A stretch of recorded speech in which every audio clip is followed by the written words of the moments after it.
welcome to Behind the Music for Daily Hope.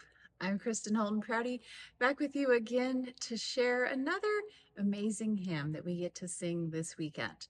Now, often when I choose a hymn to be the sermon hymn, the one that we sing after the message, it's usually quieter and more contemplative to give you time to think about what you just heard and how you're going to respond.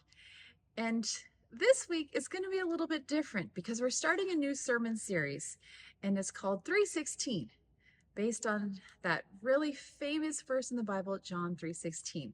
I don't know what version you learned, but try and refresh it in your mind and have it running through your head as we think about this next hymn. Now, this hymn was written probably before 1870. It was published in 1870 and again in 1875. And we know that it was written by Fanny Crosby. We've talked about Fanny Crosby before. She was blind, prolific writer, just really had a heart for writing poems and hymns to celebrate her relationship with Jesus and with God. And so many hymns that she wrote, and this is one of them. To God be the glory. Now, often we think about the gift that we have in John 3:16 being Jesus, and that's true, that is the gift. But if we look at how it begins, for God so loved us that he sent Jesus. So really the gift is from him. And so we're going to be focusing a little bit on that, especially in this hymn.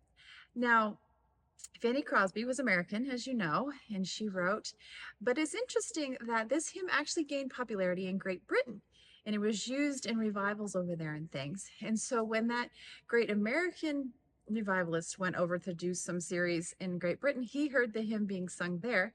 Moody and Iris Sankey, they were working together.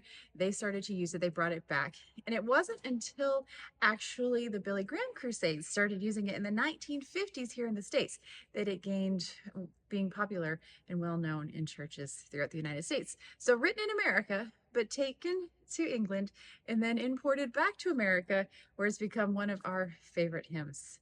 So let me read you these words, and I think maybe Fanny Crosby had the words of John 3:16 running through her mind as she wrote these. Listen.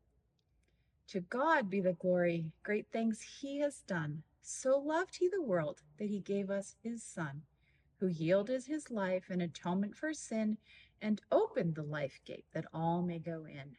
And then here's our response to that amazing gift. Praise the Lord, praise the Lord. Let the earth hear his voice. Praise the Lord, praise the Lord. Let the people rejoice. And that's our part, right? We're here to rejoice.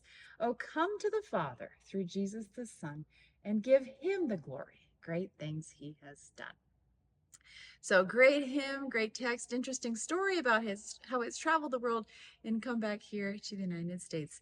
A joyful way to express the thankfulness that we have for this amazing gift. So please join us either here in person or listen online as we start this new sermon series. And I can't wait to be back again with you next week.